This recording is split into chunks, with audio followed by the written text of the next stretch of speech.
What's up, fight fans? This is Kurt DeVille with Counterpunch Boxing News, and I have some new news concerning Errol Spence Jr. Errol Spence Jr. made a bold statement concerning Floyd Mayweather Jr., and I want to counterpunch that today. Okay, he said this. He said he is confident that he could beat Floyd Mayweather in his prime. Of course, we know Mayweather retired in 2017 with an impeccable record of 50-0. Okay, and this is what he said. He said, I would work the body, then the head. He says, Floyd is mentally tough. He's very mentally tough. You know, I would cut him off. I would use my jab a lot. A lot of people, like even the Oscar De La Hoya fight, Oscar De La Hoya should have used his jab a lot more. I would have used my jab. I would throw combinations. I would work the body and then work the head, because a lot of people, they go to the head and then work the body. But if you go for the head and then you can't hit him in the head, and then you know you can't hit him in the head, said Spence. Floyd, of course, reigned for 20 years with many fights, of course, with De La Hoya and Pacquiao and Mosley and Cotto and Zab Judah and a lot more, okay? We know Mayweather's been training like the Dickens. I don't know if it's just the corona fever or whatever, but, you know, he has mentioned a comeback to the sport and saying that he would come back to the sport of boxing, but I don't know to what degree. You know, if you have guys calling out Floyd, okay, you have guys calling out Floyd Mayweather, it's like one of those things where it's not an uncommon thing. Floyd will always be that guy that people will want a piece of, because, for one, a lot of those tough fighters, when Floyd was on his way out, wanted him, and Floyd didn't take on those guys, you know, like Keith Thurman and Erislandy Lara, you know, to name a couple. But, you know, Errol Spence saying that he would beat Floyd in his prime, that would be something that I would pay a pretty lump sum to see. Okay, I would love to see that particular fight, because Errol Spence is a big welterweight. Floyd was considered a small welterweight. You know, I think Floyd would give anybody problems, as much as beat him to this day. Now, the thing I personally don't care for Floyd doing is exactly what Pacquiao is doing. You know, Floyd should have fought Keith Thurman and those other tough fights like that. And then there would have been no doubt that he would have been that guy, that GOAT, that TBE. You know, because then he took on the guys that were in his era, but he's from another era, beating the guys that's in this current era. So, you know, that's my own little counterpunch about that. But to add weight to what Errol Spence is saying, it's just confidence at the end of the day. I can respect that. Of course, we know Errol Spence fought Floyd Mayweather. That he wasn't in it. Well, he didn't fight him, but they were sparred. And, you know, and I was told that he gave Floyd all he can handle, right?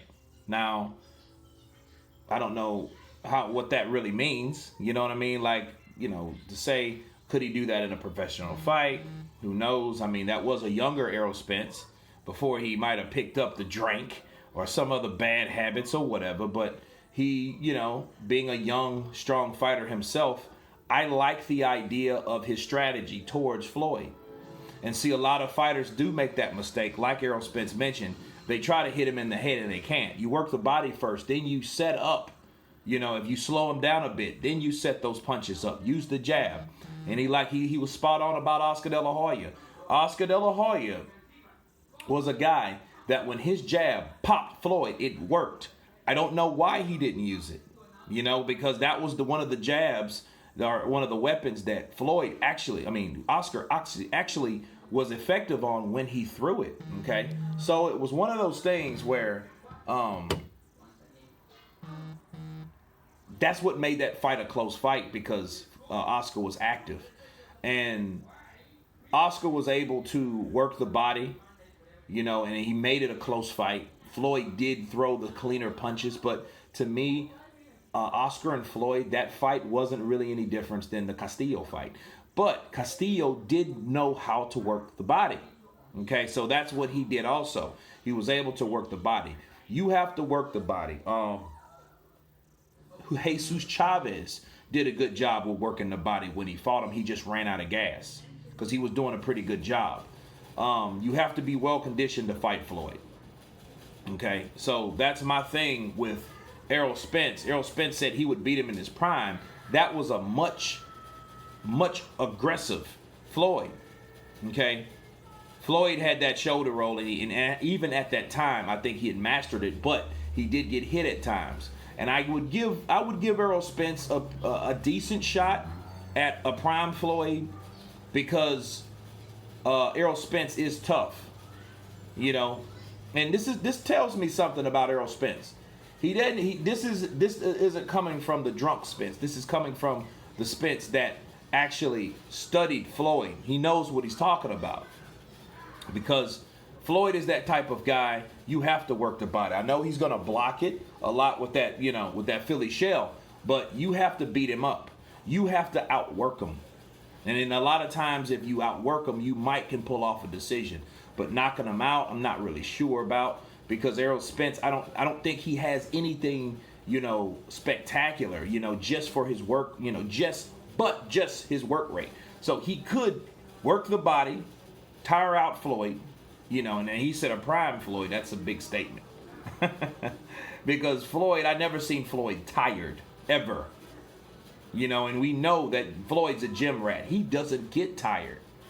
I think he's the real alien, or he's the second coming of the alien. Remember, Bernard Hopkins went from the executioner to alien. I think Floyd is that other alien. He's an alien from another planet because he does not get tired. And Floyd, and he's a thinker in there. So I think it's going to be more than just that, because a lot of people have tried, but Errol Spence, again, does have that work rate. The only thing is, does that work rate match with Floyd's and IQ and mental toughness and skill and will and punching ability? Because remember, when Floyd was throwing all these punches, I think with that shoulder roll, Floyd,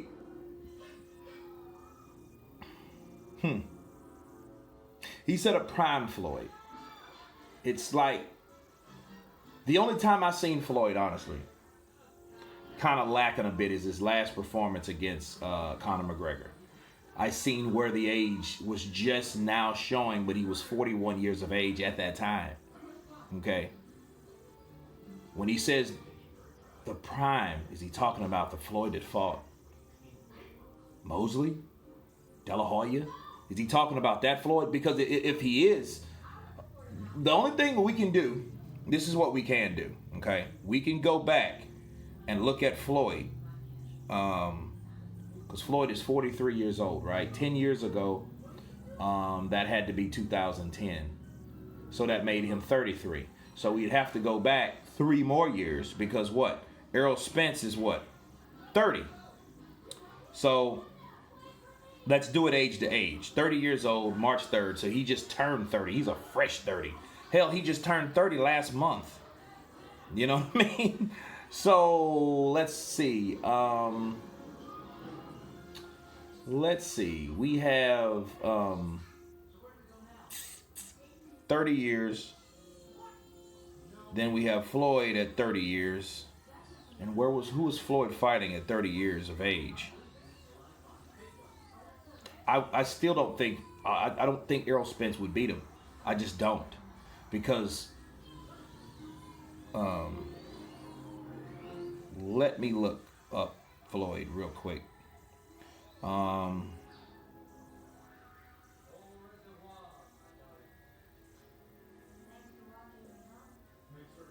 So that we would have to go back to 2010. So we'd have to go back to 2007.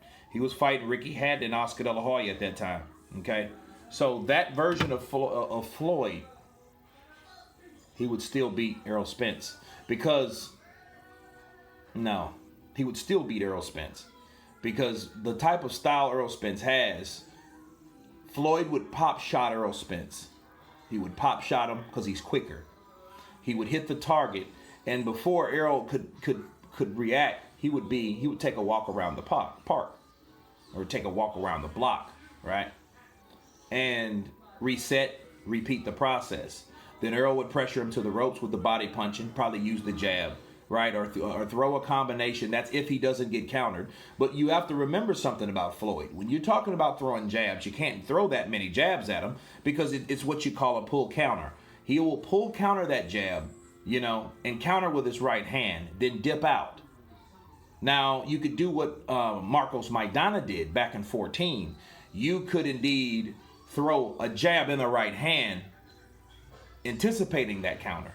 Because Floyd does it a lot. He dips and bow, right? Then dips under.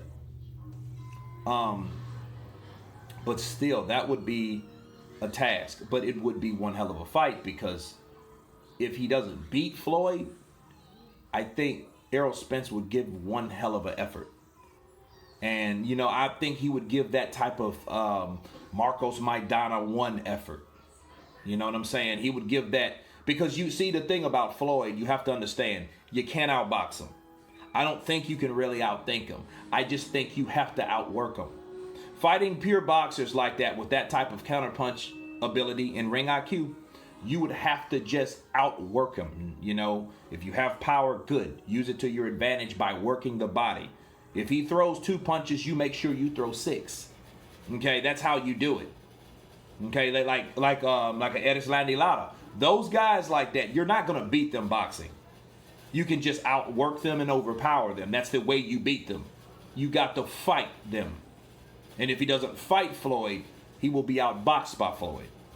Because Floyd is smart enough not to engage with a guy like that. But who knows? Because in 2007, Floyd might go for the KO. You know what I mean? Because this is that transition when he was going from pretty boy to money. Okay? Because that's when he fought De La Hoya and then Ricky Hatton. You know what I mean? And Ricky Hatton was undefeated at the time, which destroyed Castillo, and I think in 4 rounds. And he took out Ricky Hatton, knocked him out in 10 rounds. Check, left hooked him. It was a beautiful night for that man. But anyway, that's my thoughts. That's my counterpunch about a prime Floyd Mayweather and a current, present Errol Spence Jr. You guys tell me what you think. Of course, please subscribe. And you guys been Counterpunch. Peace.